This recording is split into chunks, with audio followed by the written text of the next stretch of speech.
అడుగులకు తడబడి ఒక పక్క ఒరిగెన ఓంకారమూర్తి.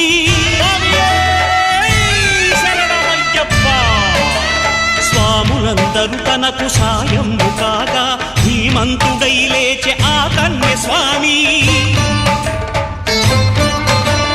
పట్టబంధము వీడి భక్తతతికై పరుగు పరుగున వచ్చె భూమిపైకి నరుడై.